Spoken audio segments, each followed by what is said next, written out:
This is the second small group discussion with J. Krishnamurti in Ojai, California, 1972. I suppose I can't sit on the ground, can I? But they can't see at the back.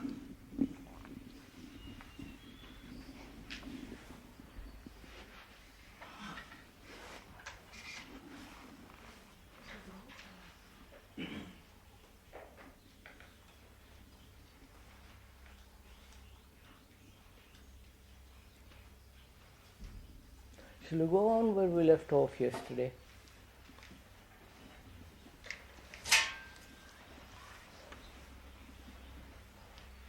I don't know how seriously you take all this. We've got 4 minutes more. Oh, sorry. Take it slow. I'll wait for the others. They're not all here.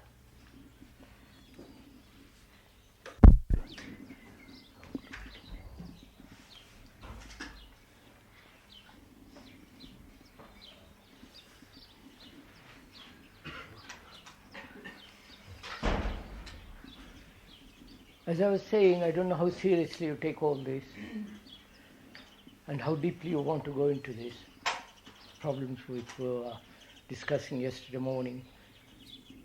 But I feel, personally, I feel very strongly that a new kind of mind must be born in the world.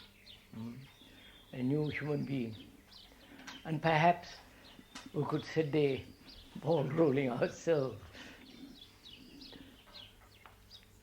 And we were saying yesterday, where there is conflict, there must be choice.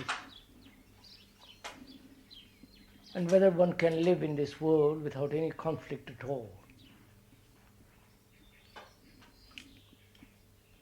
That's one problem. And how is this conflict to end completely?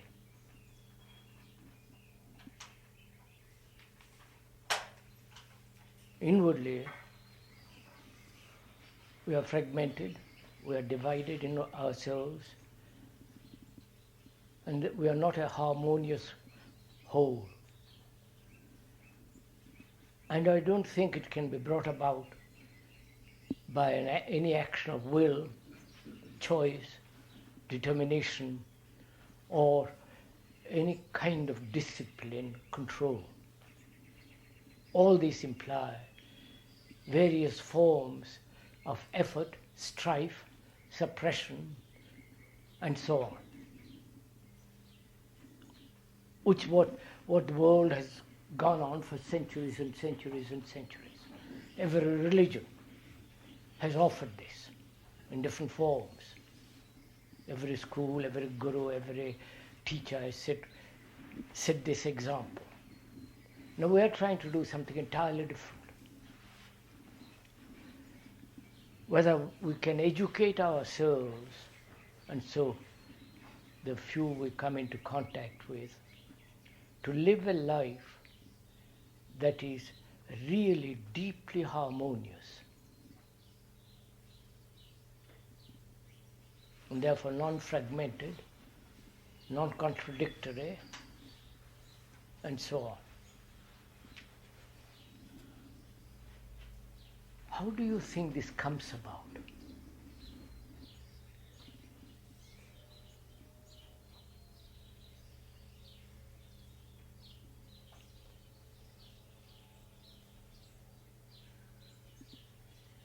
You know, they have tried through meditation to enter into a dimension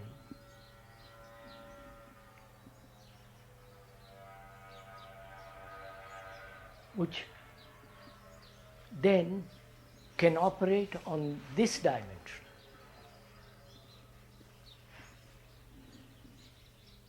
They have tried, because I know a great many people in different parts of the world who try various forms of meditation. They hope thereby to enter a third or fourth dimension, and from there, by some miracle, transform the human conditioning. I know a man, he's dead now, who did this for 25 years. He gave up everything. That was his one tremendous drive. He's very serious, quite intelligent, well educated. He hoped, as he explained to us, that through this form of meditation, a kind of inner pursuit,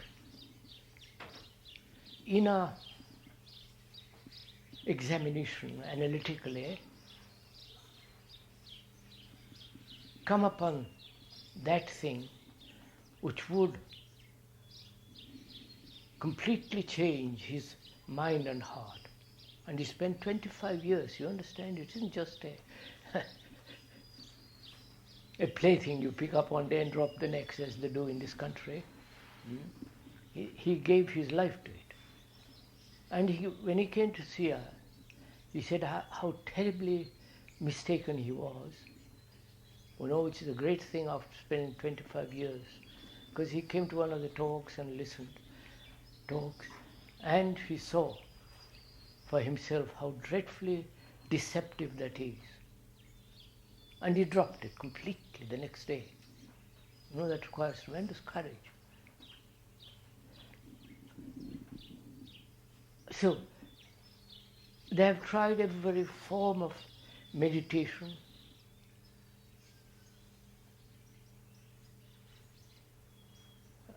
chastisement, every form of physical discipline, torturing themselves. I know a sannyasi, you know a sannyasi, a monk, who came. He was a young chap.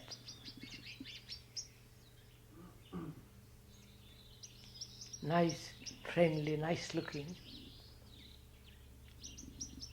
And he has damaged himself physically irrevocably. Because he was so sexual, he said that cannot be. And so he done physically damage irreparable. They have done everything, you understand, sir? I'm trying to convey something which is, human beings have tried every form of torture, of discipline, of control, of suffering, of total denial, going into the forests or into the deserts, living on few grains. And some of them have come to see us, and they know it hasn't worked. So here we are, a few of us,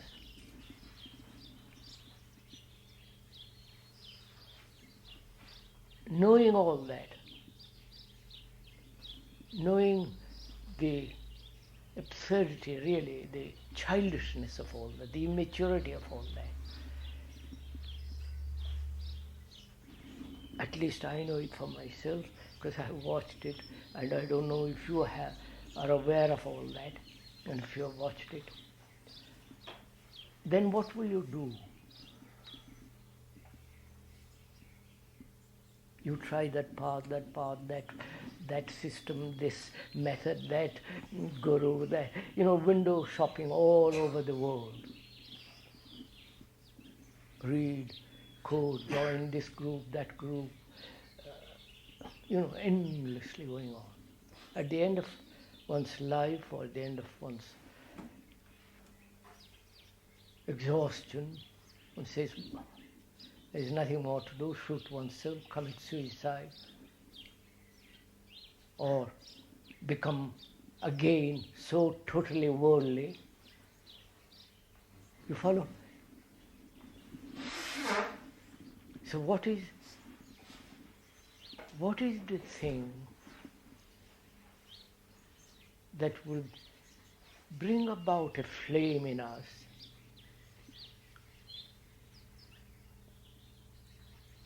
without the least distortion, so that the mind so sane? Sanity implies, doesn't it, a mind that is not, that has no knots, no distortion, that is very healthy, whole, clear. Now, how does this happen? Now, let's get at it.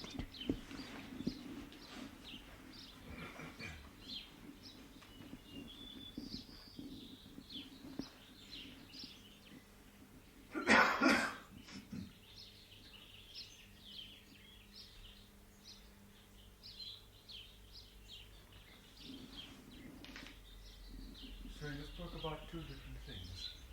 Another dimension and sanity. Most people, after spending 20 years looking for another dimension, simply change the recipe and spend 20 more years looking for it in a different way. Yeah. Perhaps you could speak, sir, about the whole phenomenon of looking for it, whether along one path or another. Because when people think that it exists, they try to get it. And they use one formula after another.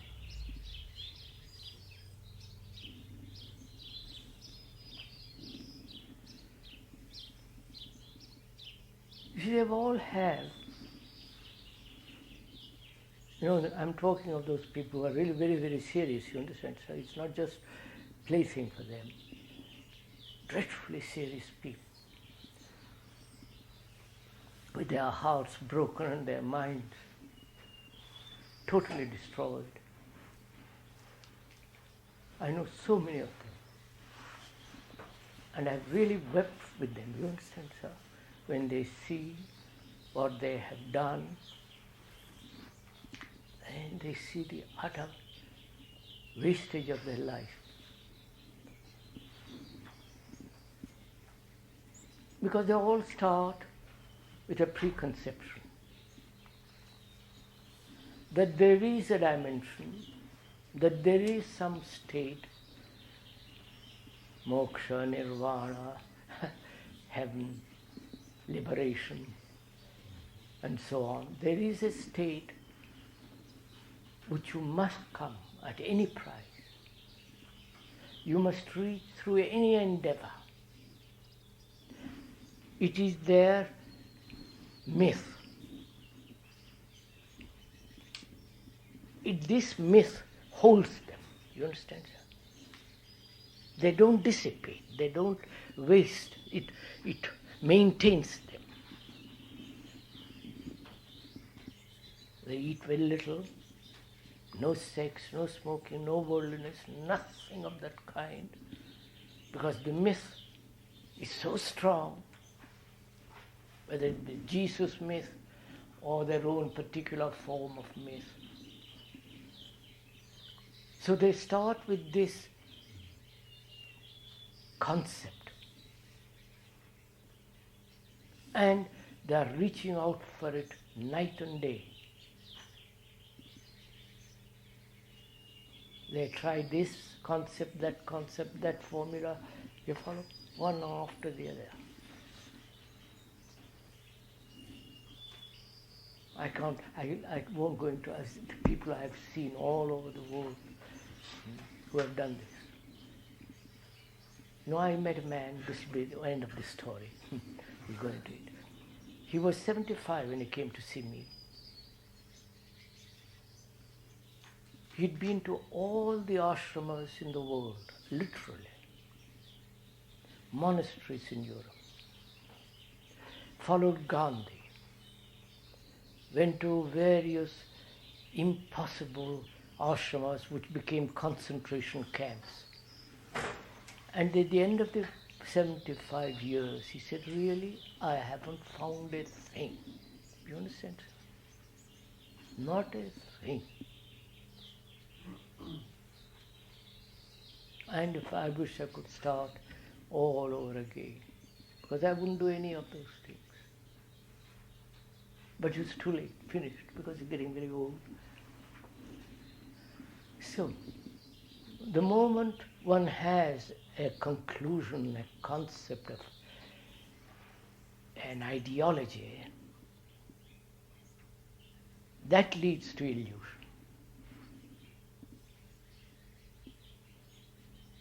And the pursuit of illusion is very fascinating, which is the myth. And in the pursuit of that myth, you hold the line. You follow, you don't deviate. You keep walking in that direction. You become almost ruthless to yourself. So, have we a conclusion, an ideology, a concept of what that is, whatever that is?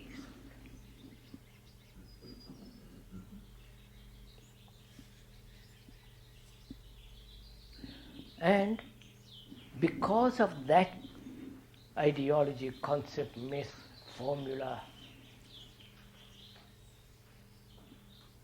then you act according to that. Therefore, in that there is choice and conflict. That says to you, don't do this, don't do that.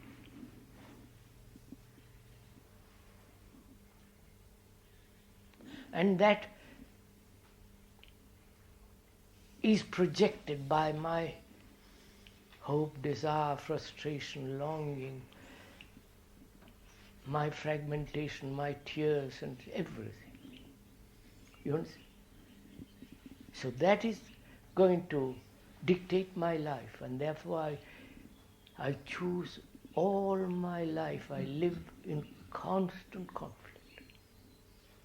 So first thing is can we live without a formula? Can we live without a concept, an ideology, a myth? Which doesn't mean I go off all over the place, do what I like, what my body wants, you follow? Does it, when you have no ideology, a concept, life appears to be empty, doesn't it? No? It's empty when you have an idea. Well, that's what we I mean, if you have an ideology, the rest of one's life is a conflict. Have you ideologies?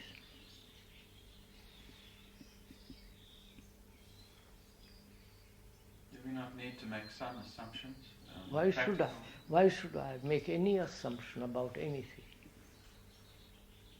For example, that the floor will not cave in the next Of course. minute. Now, sir, That's that's obvious.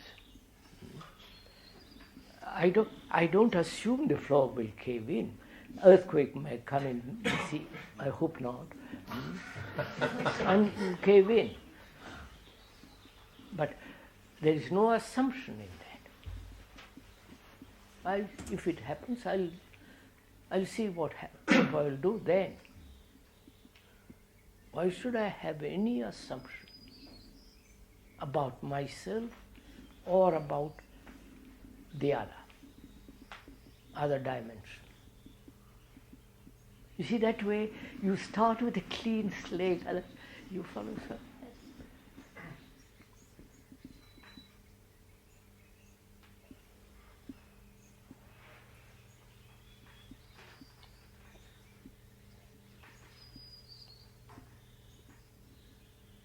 Can we do that? Then we must not assume that we can be free of assumptions. No, I don't know what freedom is. I don't know a thing. You follow? I only know what is.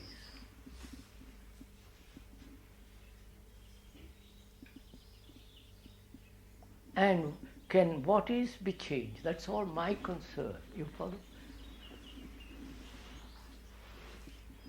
I am not concerned what's going to happen in the future, tomorrow or 10 years later.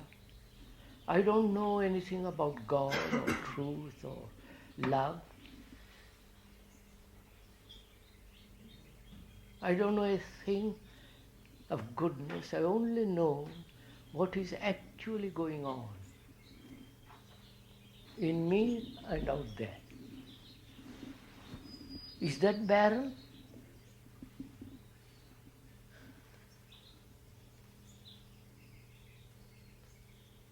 Now, how to transform what is? You understand, sir? Then if I know how to go beyond what is, then there is no conflict.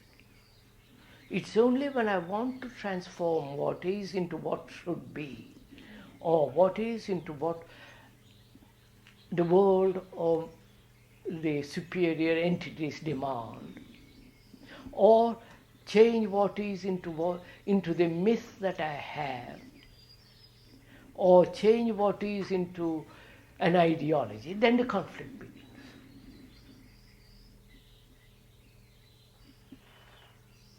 So can I find out what my myths are, what my ideologies are, and put those completely aside? Not just today, but forever. Amen. And not look for new ones. Oh, of course. I mean, when you put the old ones away, all the new ones are old ones. You never touch them again.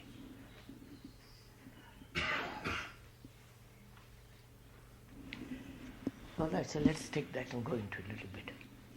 Suppose I haven't got it. Suppose I have an ideology, a conclusion, a concept. How is the mind to be free of it? Also discuss with me. By seeing it clearly. How do I see it clearly?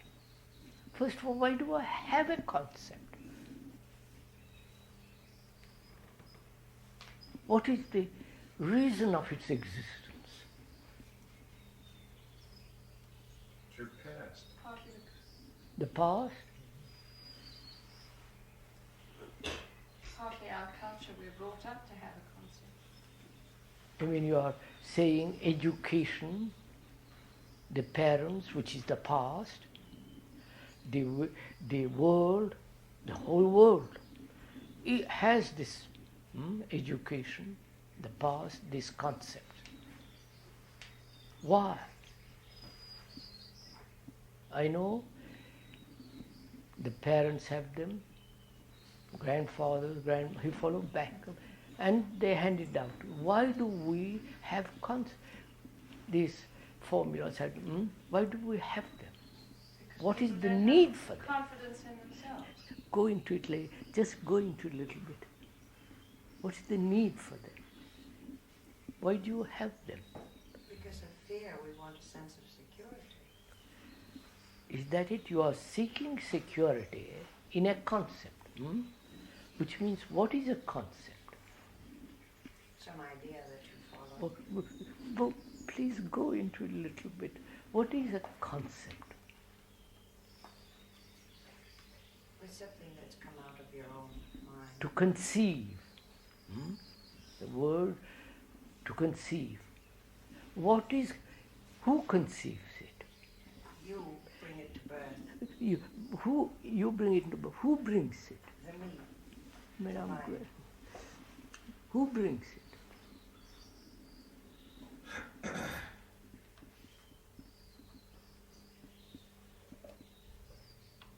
what is first of all, what is a concept and who creates the concept? It's associated with desire.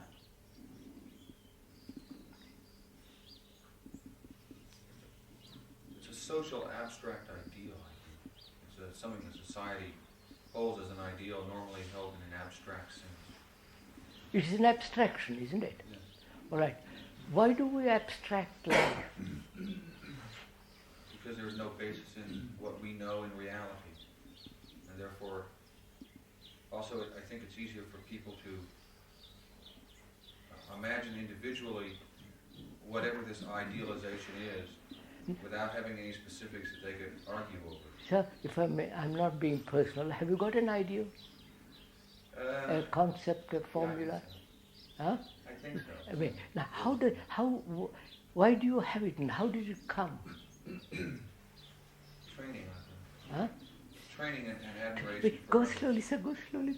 Training, that means from childhood. Perhaps a little later. Tradition. Why did the culture in which we lived, which includes the parents' education, all that, why do they have these formulas, these concepts? Why? What is the root of it? A concept is a weapon. For what? A weapon of defense and of offense sometimes. Who created this weapon? The biological entity wants to live, wants to survive. But I can survive without a concept. Very well. Not after you die. Huh? Not after you die. I mean, I'm still living. I'll consider what happens after that. I'm here now. How do I want to go into it. So not just, I want to find out why we have concepts and who created them, from what source they have come into being. We do have objective information about that from evolution. Yes. Very primitive animals do not have concepts. No. They have percepts. Yeah. Then they develop something called recepts, generalized percepts. Then the higher primates and man develop concepts. It seems to go very closely with the sense of self, being able to recognize that you are yourself in the mirror. Yes. But sir, you may have a concept. Why do you have it? And what has created it? We understand it's the tradition handed down, all the rest of it. But why do I have a concept? What has brought it into being? It's like an organism. It wants to persist. It wants to survive. What has put together this organism? Nature. Huh? Nature. Nature. Mind. Your mind. No, Society. please go slow. He says nature, you say mind. Look at it. So what Society. has nature put this concept of Jesus concept? I think nature has made everything. I mean, no, sir. Don't we feel safer in the known and moving from one known ground to another, whether it's physical or whether it's a concept? Look, I was brought up, I'll be simple like this, otherwise you go. I was brought up to believe in a future life. Therefore, I must behave this life as a child. I mustn't kill. I must be kind. I must always tell the truth if you can. Respect the aged. Read the Mahabharata, Gita, do your puja, rituals and all the rest of it. And you did it. You follow? And sit quietly, meditate if you can. And that kept on repeating day after day, day after day, day after day, till, you did it automatic. That became a concept, you follow? Now, who created that concept? Which was handed down to the parent, and the parent handed down to poor children, and so on down the lane. Now, who created this concept?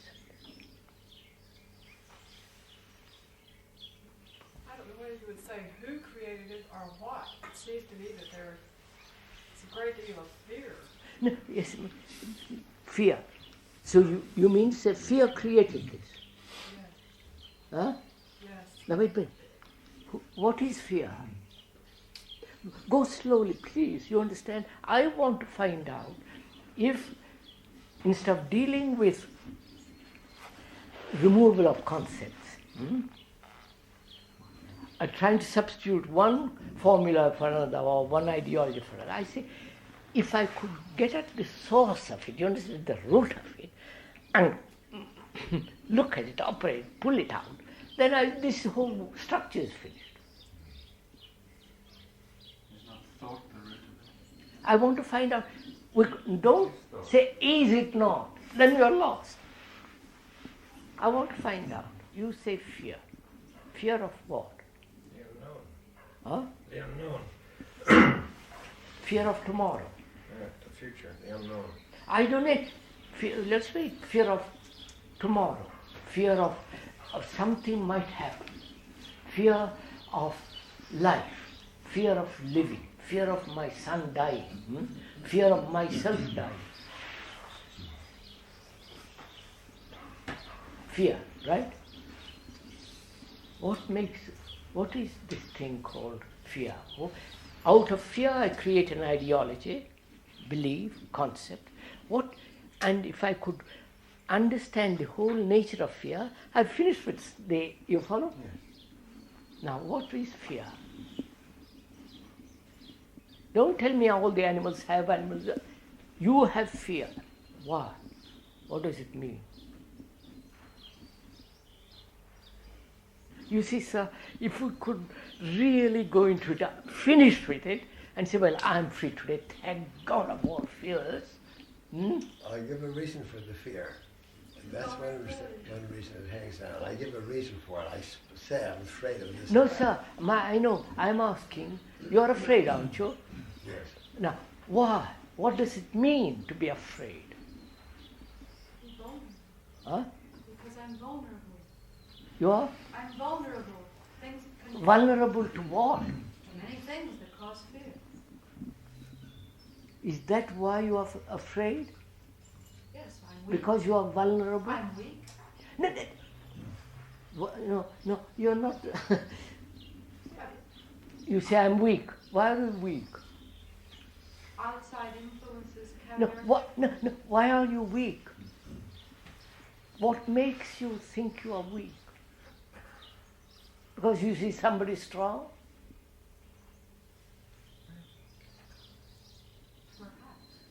So you say I am weak because somebody is strong, which is comparison, isn't it? Take that little one, huh? Comparison. I compare myself with you, who are much stronger. You can face life, you can meet things, you follow? And I look at you and say, my goodness, I'm so weak in comparison with you. But if I don't compare at all, you follow? Then what happens? Am I weak? No, please go into this. We were afraid to exist alone as individuals. We Sir, come to identify with a society. That gives us our strength. I understand, sir. We are not discussing the symptoms of fear or explaining the causes of fear, but this thing that we call fear, how does it come? Well, I'm not afraid of what actually happens. I'm afraid of what I think will happen. That is, please, take one by one. I compare myself with you, who are more intelligent, not afraid, can meet life, you have a smile on your face, and I feel frightened. I feel weak by comparing myself with you. Now, if I don't compare myself with you, what happens? That is, I have no comparison. Either with the Buddha, with Jesus, with my wife, husband, I have no comparison, no hero, no, my mind refuses to compare. It's marvelous. You live. I have done it. I'll tell you, go into it with me. There's still evidence of weakness, though. Even if I don't compare, I still have evidence. No, of weakness. sir. Look at it, please. I don't compare myself with you. Then what am I? What happens? You are clever. You are sensitive. You are alive, and I'm not. And I say, by Jove, I am not clever. I am dull. In comparison with you. If I remove comparison altogether from my mind, just minutes, completely out of mind, then am I dull? I don't know. Boy. But I still hurt. I still stumble and fall. Only in comparison to something I feel weak.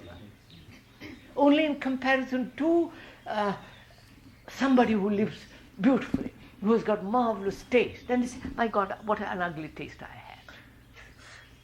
But there is comparison that isn't only with people, it's with physical circumstances. Yes, I am weaker than... Are we discussing physical? You are tall, I am short. You are white and I am brown or black or purple. What? That is so. You are taller than I am. That's so. You got long hair, curly hair, beautiful hair. I haven't got. That is so. I can go to the barber or have it tinted or whatever one does to be like her. That's not a problem. But we are discussing psychologically, inwardly. Why do I compare? If I don't compare, this happens in every school, comparison, you understand? Be like your brother, be like your aunt, be like your brother is so much cleverer than you must. So there is comparison, and therefore there is sense of inferiority, conflict, anger, aggression. You follow? All those follow. I don't want to live comparatively. You follow? That's not living. So, can you please take that one thing? Can you remove seeing the truth of this? You follow? Do you see the truth of it? And therefore it's finished. I'll never compare. Carry over this comparison or desire for measurement from technology. We're so ingrained. Yes, but look, the Greeks. Krishnamurti, you do compare. If you say all gurus are infantile. That's not comparison, that's a statement. Well, I don't understand the difference. No. That's all gurus are infants. Quite right. That's a fact. It's not a physical fact. No, not a physical fact, but it is a fact in the sense they want to convert you, change you according to the pattern which they have.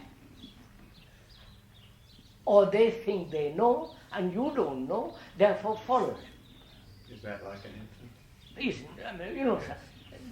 The infantile mentality, not a mature mentality. Say, look, stand by yourself for God's sake, don't fool anybody.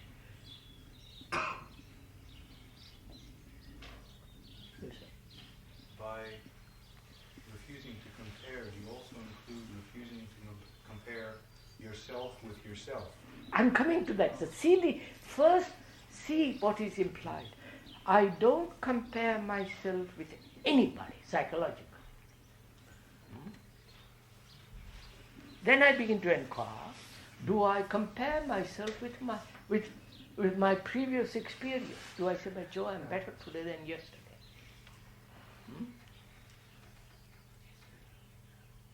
My muscles were rather stiff a year ago. Now, either they're stiffer or they're looser.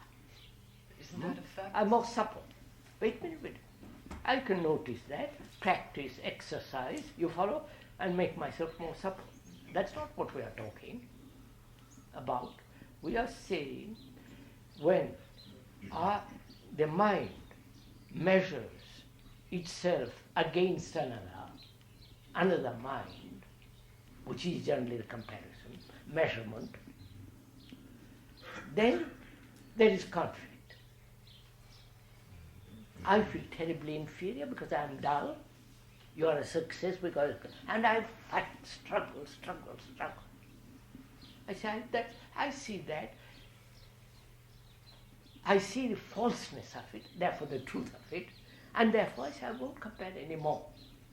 Outwardly with you, or then I go inwardly. Inwardly I say, now look, am I comparing myself that I am evolving, that I am getting better, that I have a measurement by which I am judging myself?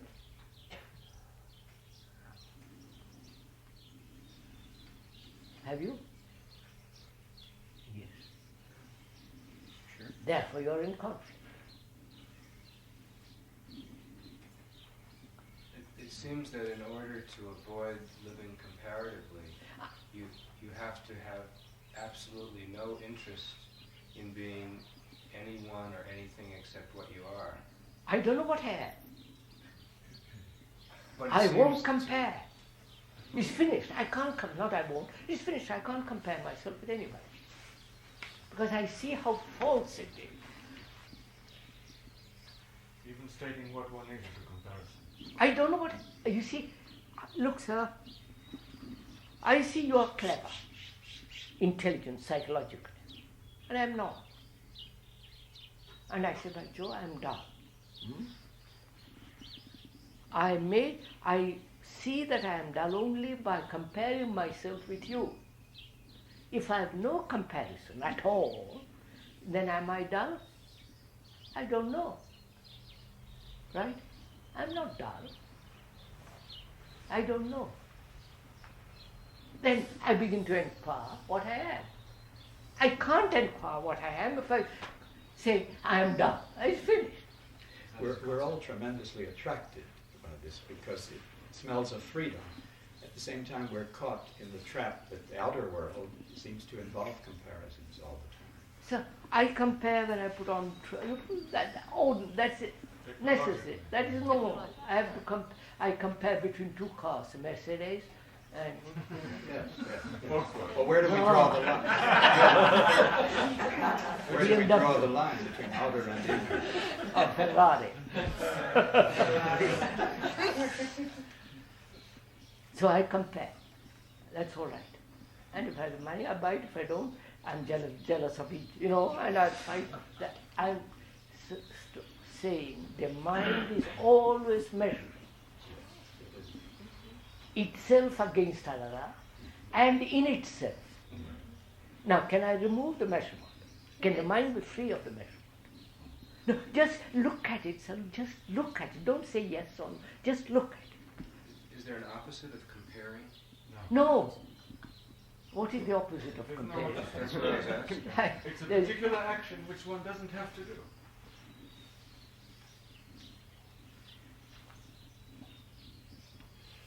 So would you be a little even more sharp on what comparison is? When is it different from observing a fact?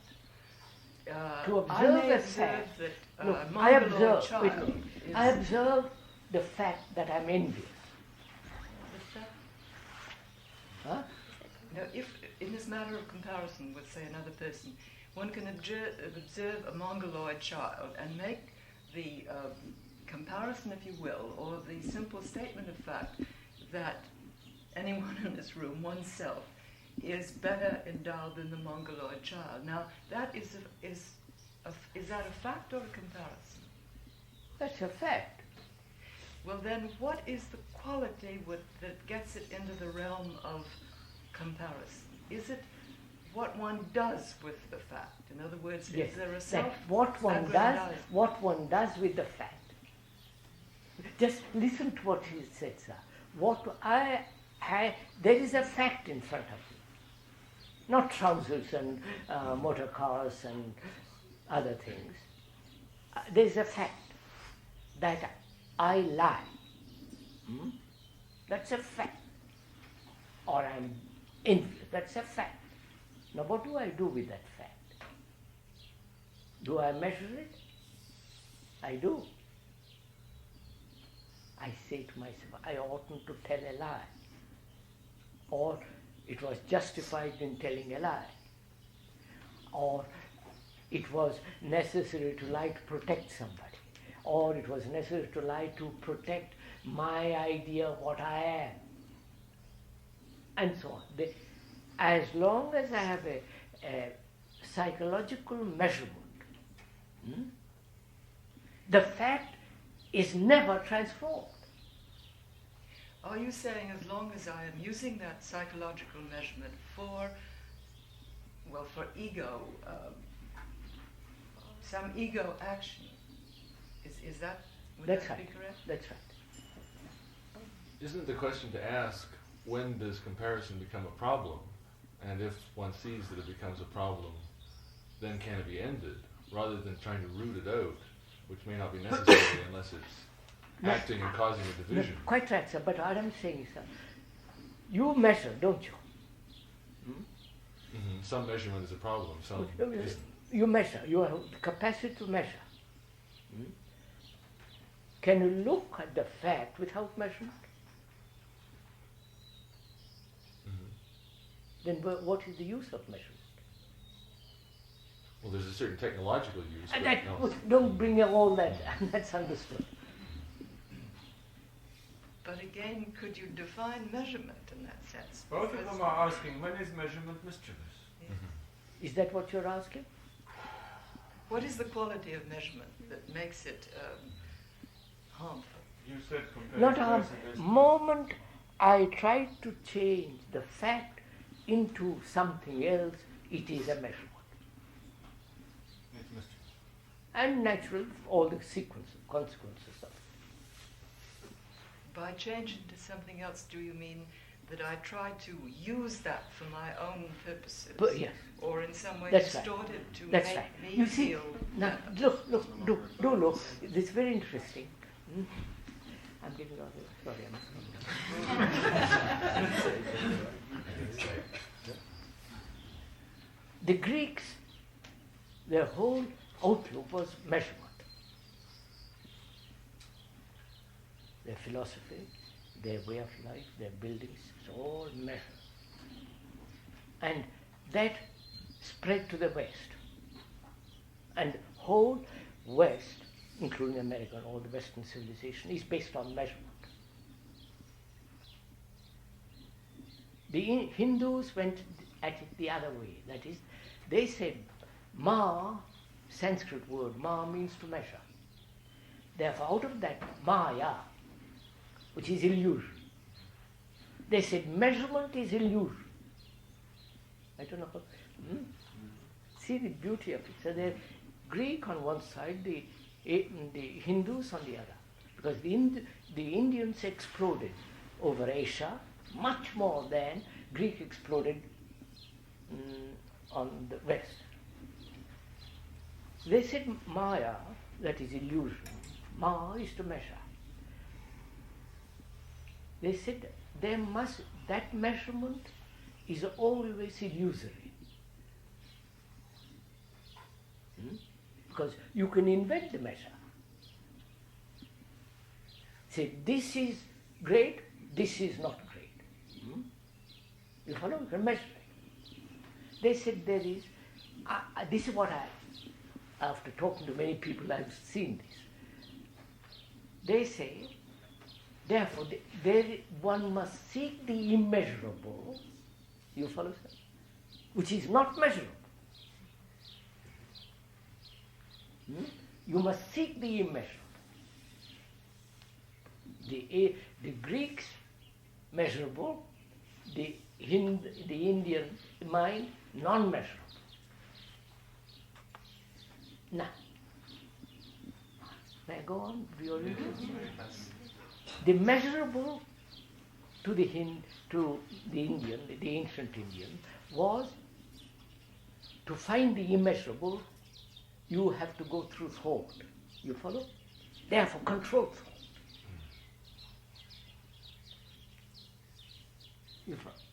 You follow, sir? Control it. So, they use thought which is measurable, to find the immeasurable.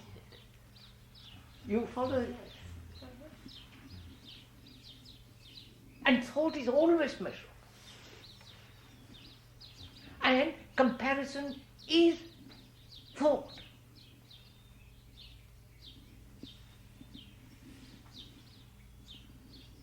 Huh? This is too much. So is language. Have we not just listened to a beautiful piece of comparison? Hindus, Greeks. No. I'm just not comparison. I'm pointing out. That's not comparison. We don't see the difference. I don't see the difference. That's not comparison at all. I say, look, two human beings. One says life must be based on measurement, and the other says that measurement is the result of thought.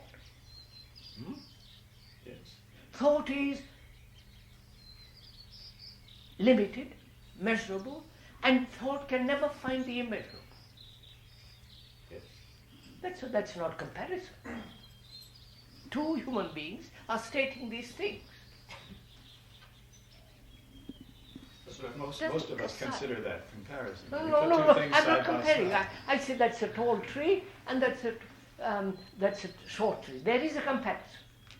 Here, there's two human beings trying to find out how to live differently. That's all. Well, by comparison, then you mean something where there's a value judgment. Yeah. Where you say A something value is better judgment. than something else. Measure stuff. Well, it's simple. Because You many say of us one's make better than the comparisons other. which have no value judgment. I know. When we say one's better than the The other. scientist in general does not make a value judgment. No, value judgment, we are discussing fear. I compare myself with you because I am afraid. Or I'm afraid because I compare. Of course. I compare and therefore further fear, strengthen fear. And I say, why do I compare at all? Can I live a life without comparison? In any way, you follow? Except technologically, except physically, except mechanically, right? Let's leave that out. Don't bring that in all the time because that's fairly simple. Now I'm trying to find out. Is it very simple? I will postpone it, but I want to raise the question. Is it so simple? Oh yes. Very simple. I'll show you. Wait, I'll show you. I want to see if I can live without comparison. Live inwardly. Now, is that possible? Never to compare myself with anybody. That means no hero. Follow it, sir. No ideology. No myth. No formula. Not saying, well, you are a great, you are not great. Whiteball that out. There's something that I don't understand. Suppose what I don't understand is how you can see that you are a certain way without comparison. And this is an example. Suppose I see myself as greedy because I sleep out on the ground without a blanket and I'm cold and I want something to cover me. And I think I'm a very greedy person. And then I find someone who says, well, everybody wants that. No, that's not greed. For the love of God, that wanting a blanket to cover myself when I'm cold, that's not greed. Well, how do I know that unless I know that everybody else feels the same way? Suppose that I feel greedy doing that, and then I realize that everybody wants to be warm at night, and there's no reason that I should think I'm greedy for that desire. How do I know that without understanding what other people experience? You can only feel greedy if you compare. In the first place. Well, if you're going to see what you are, greedy or envious Sir, or so wait, sir. how do Wait, you know? I'm going to show you in just a minute. I'll show. I call, when I have a certain feeling which I've verbalized as envy. Envy being part of comparison. I compare myself with you and therefore I become envious of you. Because you are more, you're brighter, intelligent, sensitive, all the rest of it. I compare. out of that comparison, I become envious. Now what is that envy? Do I know it? Please go step by step. Do I know it because I verbalize it?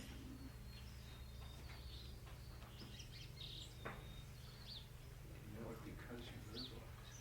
Oh, so come on.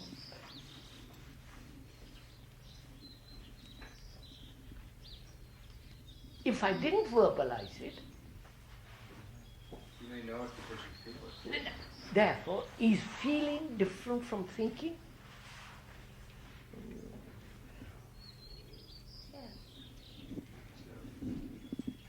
Look, sir, I'll say, begin.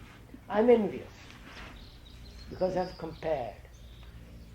You've got beautiful face, I haven't got a beautiful face. Lovely eyes, smile, I compare. Physically. Then I compare myself with you and I feel I'm down. I compare myself with you in your mentally and I say I am stupid. So this comparison breeds in me envy. Right? No? Yeah, sure. Now, what is this envy? Separation, isn't it? Huh? Are we separating ourselves? No, please, don't, no, not separating. I'm looking at it, observing it. That doesn't mean I'm separating. Yesterday there was a bird sitting on the ground, knocked against the glass. I was looking. I wasn't comparing. I wasn't dualistic and saying bird and me. I was just looking. And it's the same thing, we are looking. And I see thought, when it verbalizes, as envy, strengthens envy. No? So can I look at it without verbalizing? Which is measurable. Form of computation. I didn't use the word. Don't concentrate, I don't know a thing about it. I'm examining Computation. this. Computation is a form of thought. No, you don't put it in your terminology. Be simple about it. I'm asking, sir. Yes, I understand. I'm not trying to choke you. Can I look at that feeling which I've called envy non-verbally? If I verbalize it, it is a form of measurement. Therefore, when I measure that feeling by calling it envy, I measure it, then I say I must not, or I must, it's rational or irrational. You follow? All the sequence follow from it. If I look at, can the mind look at that feeling non-verbally?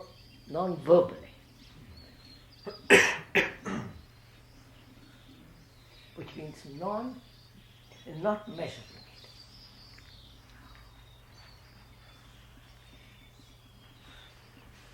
It isn't difficult, please don't make it It's different. It's like saying that's a tall tree and that's a short tree and just recognizing the difference.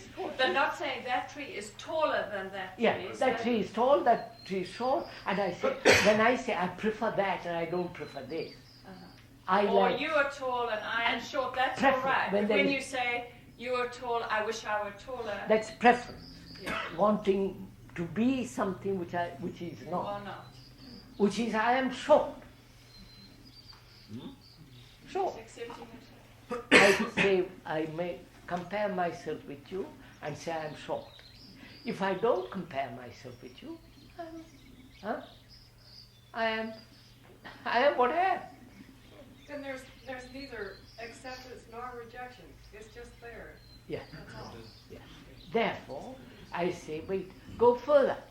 I am afraid. Is this fear caused by comparison?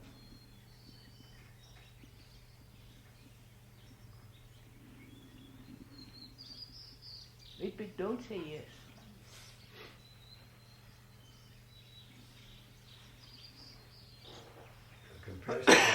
Comparison with the previous state. Is it? I am living. and I am afraid of death. What is this fear? Am I comparing myself from living to something or to a state where I shall not be living? Right? Which is what? Thought saying, my dear chap, you won't live. So thought measures that thing called death and says, but Joe, I can't measure that. You follow? Therefore I'm frightened.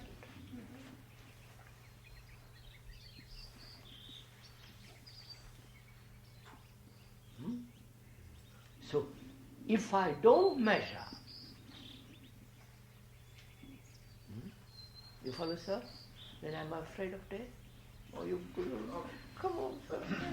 But if you don't measure, then you're not working. If you can't measure and you still feel fear, to me that would suggest that the fear is non-verbal, non-thought. Yes, look, sir, one has done something wrong, right? And I don't want you to discover it. And you want to show it up. I'm afraid. I'm taking it very simple. You want to expose me, and I'm frightened. Because I have follow it step by step. I have an image about myself, because I think you follow? And therefore that image says don't be exposed, right? So there is fear, because I have an image. The image which has been created by my measurement. That's one form.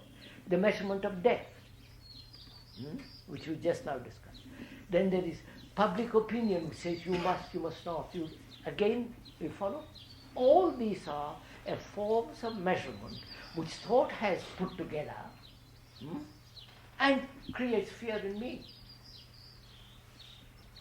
Now, can I have no measurement? Much more difficult.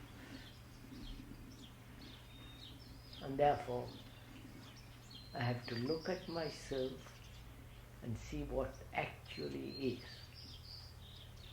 And can I look at it, myself and what is, without any kind of measurement, evaluation, judgment, justification, all are measurements.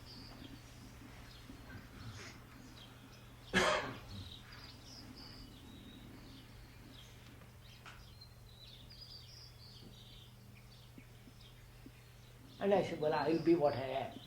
But to say I will be what I am is another form of passion. So I don't know what I am. You follow, sir? Come on. From there I start. You follow? I don't know what I am. I'm going to find out. Find out with eyes that have stripped of all measurement.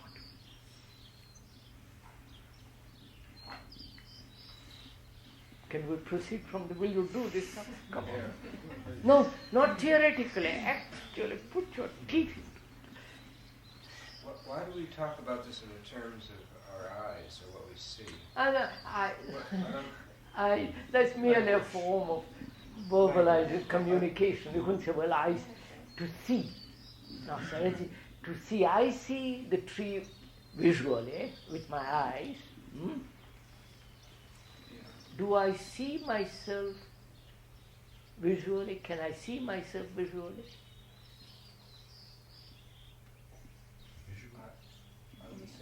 I wouldn't. I can't. We need a mirror. No, the mirror is necessary, and mirror is the movement in relationship. I see in that mirror, which is a relationship, what I am. It interested me that we always seem to use our eyes and sight as a metaphor for expressing what's otherwise inexpressible. I thought maybe there's something. It's just one of those facts. One It's could also a large say part of smell the brain. yourself. Yeah. Hear yourself. Scent we get. Feel yourself. No, Taste yourself. now let's proceed. Have we this morning in discussing, talking over together, see the truth that measurement is the cause of conflict? Inwardly. And seeing the truth of it, finished. Are you finished with it? No, I won't move from that. Until we get this, we can't move. Then measuring is the concept, isn't it? You have concepts when you measure. Of course, we said that. When I compare myself physically with you, you are more beautiful and I am not beautiful. And there begins envy. I wish I was like you. I go to the beautician or whatever. That's at one level. Then technologically in knowledge, you're superior and I am not. That's another level. The deeper level is I compare myself with you mentally, emotionally, psychologically, psychosomatically, and then I say, I'm envious. So, any form of measurement, which means judgment, evaluation, comparison, all that, any form of measurement is the beginning of conflict. And I refuse to live in conflict. I'll rather be a beggar. You follow?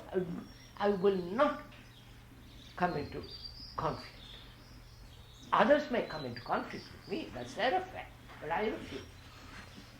How does the comparison lead to fear? Oh my. Why does comparison lead to fear? I compare myself living now, since I'm living, and around the corner is death. Am I not afraid? I understand what you said about the fear of death, but it's not the only thing we're afraid of. No, I said great many other factors. I'm afraid of public opinion.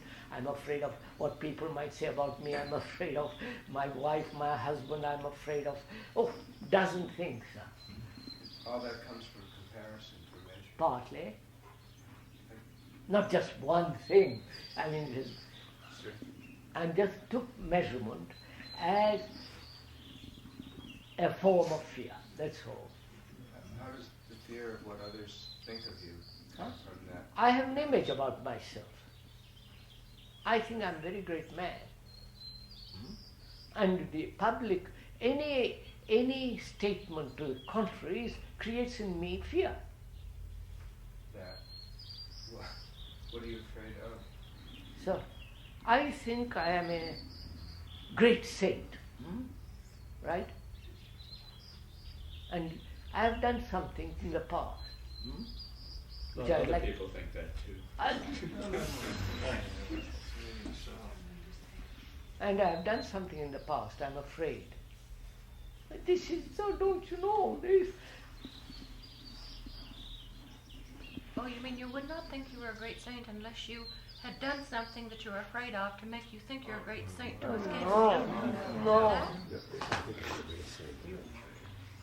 Sir, say someone has done all that you just said, is no longer comparing, this minute doesn't feel any of that.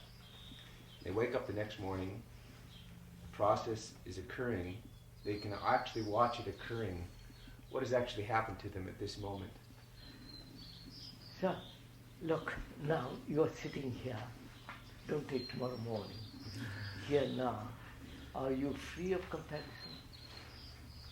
Measure. Just one fact, sir, one thing. Take it and go into it completely. Are you free of measurement? You know, well, now we have discussed what measurement in different directions, what it means. Are you free of it? Do you see the truth of it? There are two different things you say, Krishnamurti. One is seeing this, and the other is becoming free of measurement. They're not the same. Seeing is the freeing. That's not the two different things. Sir, that's what I see a grizzly bear, and I act. There is no seeing and then later on acting. The very act of seeing makes me act. In that case, yes. Now, do I similar in the same way see the falseness of measurement, because it breeds all kinds of stuff, and finish, because I see the truth of it, it's over. What would be the difference between a vegetable and a human being? Because a vegetable would be... No, sir, vegetable and a human being. Good Lord. Do I become a vegetable if I don't have no conflict? But they can't see. Oh my God. No, I mean, this is... that's not On the contrary, I'm full of bounding nonsense. Sir, the response I was seeking for you to respond on was, I know I operate according to habit. Now seeing this, waking up the next day, tired, this and that, and watching oneself making these comparisons. Now if you've really seen it, then the comparison wouldn't create the fear, but it seems like the habits of a lifetime are No, gonna that's a different be matter. running out. Wait. That's your saying. I see this today very clearly, the truth of this, right? It's finished. But habit has been set going. What happens then? Wait, look at it carefully, go slowly at it, carefully. What happens? I see very clearly now the truth of measurement. But the mind has, you follow, has its own momentum. Now how shall I deal with it? See that too? How will you deal with it? Now carefully look at it. I see the truth of measurement. I wake up tomorrow and catch myself, measuring. Which means when I do that, am I measuring? Of course I am. Just see that you're measuring. No? Of course I am. I said, by Joe, I saw it this morning very clearly. Now I'm come up this afternoon I'm measuring. Now, when I say to myself, look, I saw it this morning clearly, now I'm caught. That's measurement, isn't it? Now, can you look at the momentum of habit non-measurably? You're following? When you look, now I see this morning measurement is a hopeless thing. I see it very clearly, that's the truth. In the afternoon, mind is caught in measurement. Can I look at it without the knowledge of the truth which I saw this morning? And then don't say, yes, see what it means. My mind then is fresh to look. But if I have the memory of that truth, which I saw this morning, and carry that memory, you follow? And that memory is the measurement which is going to say how terrible it is. I'm caught in it.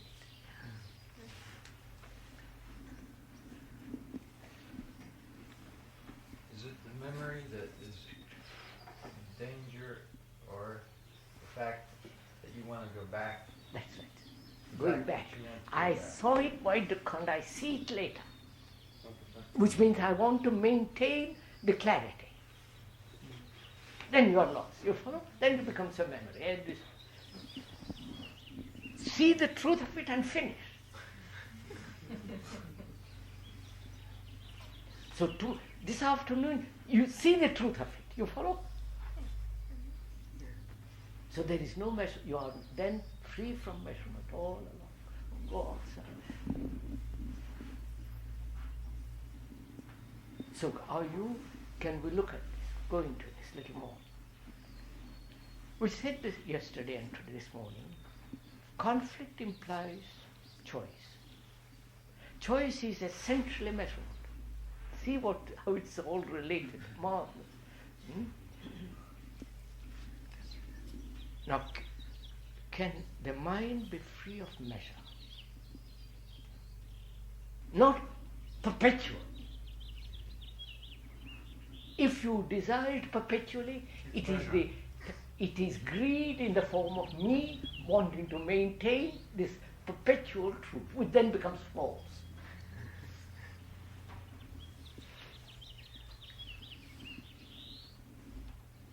So, are we free, or do we see the truth of this?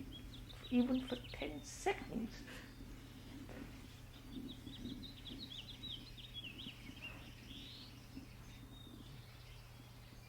now when you see that, sir, the truth of it, what has happened?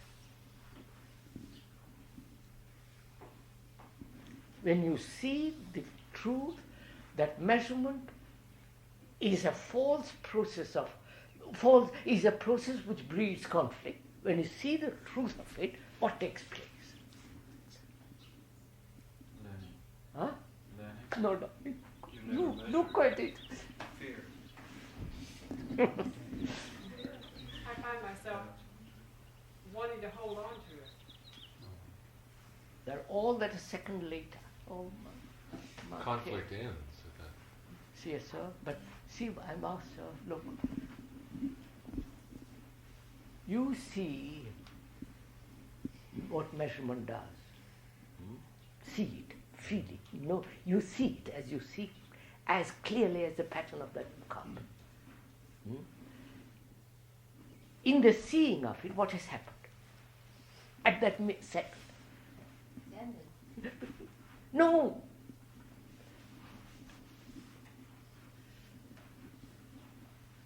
You're free of it.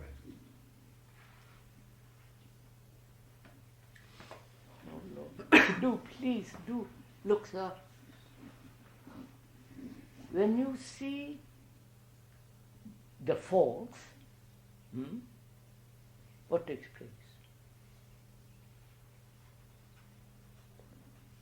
Don't you have a spurt of energy? Huh? Energy, not freedom.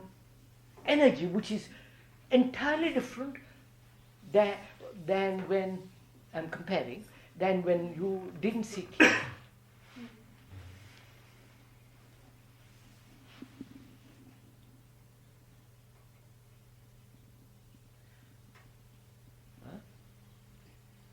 So you have energy, which is not the product of friction. Now you've done something disastrous. You put an idea in our mind. When you look at those mountains, it's not an idea. There they are. Now everybody waits for the spurt of energy. No. Then you are just back again to the old game. Look, sir, I have been carrying a burden of images, measurements, judgment. Burden.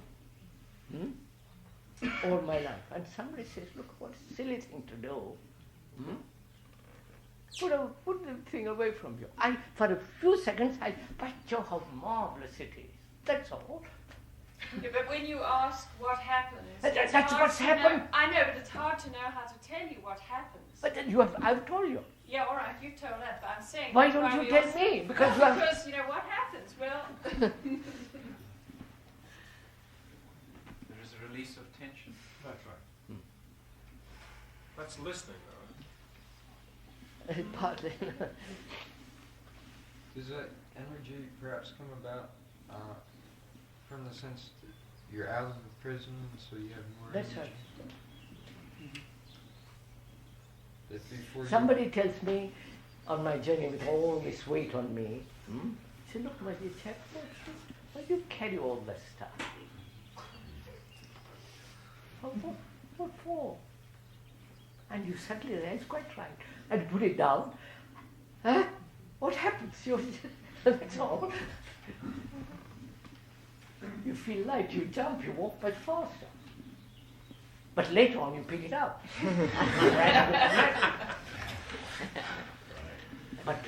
But not to pick it up, you follow?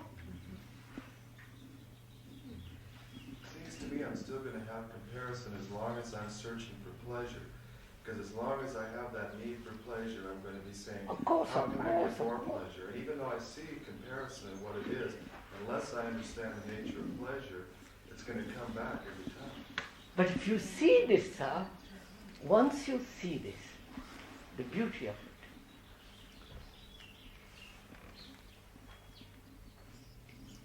I find myself stepping in and out of comparison.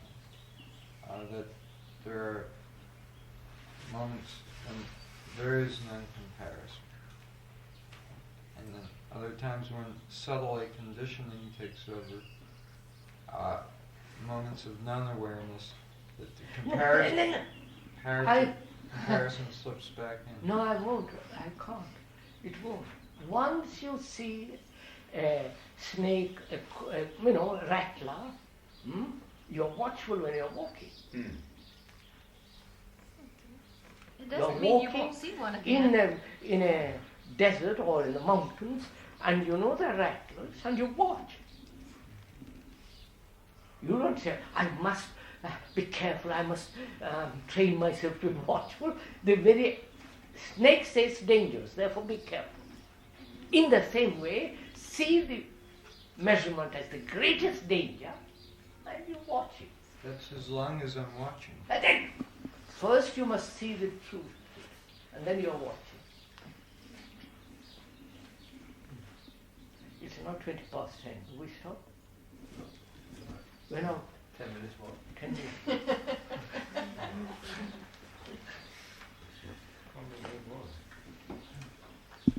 Would you say something about the present related to this? I must get to this thing. This thing is so colossally important.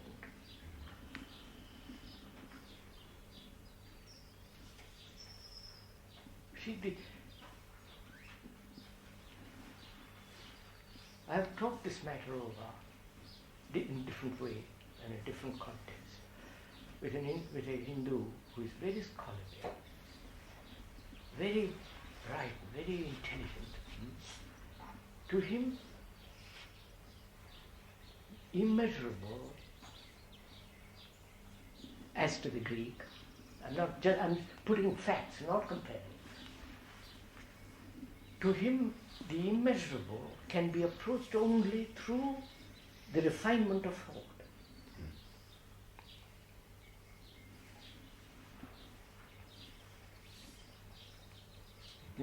You know how one refines.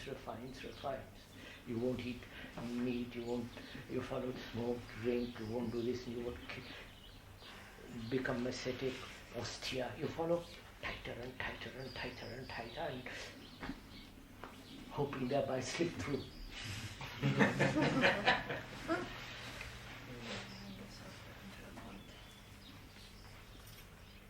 And the other fellow says, nonsense, I'm going to enjoy my measurement. I'm going to have good meals,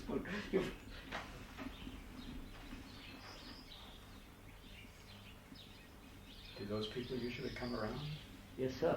They come around too. Why do they come around? Because they really don't enjoy push it far enough, they see it. Because up to then, everybody's agreed with them. You follow? I mean, the man who says, I'll refine thought. The whole world says, yeah, that's the only way to do it. They've been encouraged to do that. And they meet somebody who says, that's silly nonsense. They stop. And they see that you follow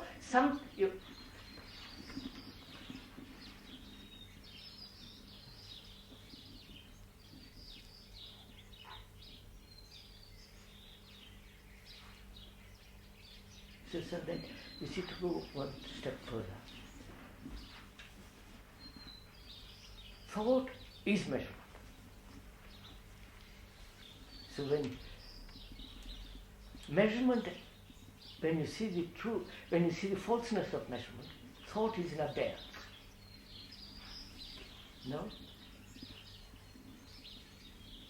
It isn't you have decided to not to measure, but thought itself sees itself as measurement.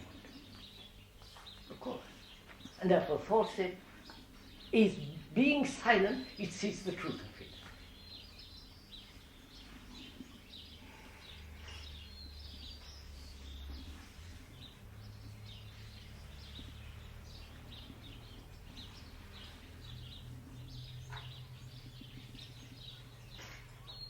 So can we educate our children, our neighbors, our friends?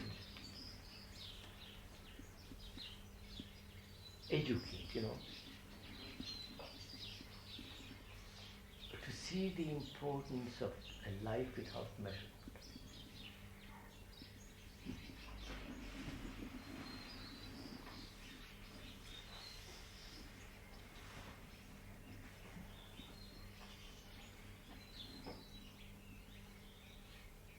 You see, we have spent an hour and 24 minutes,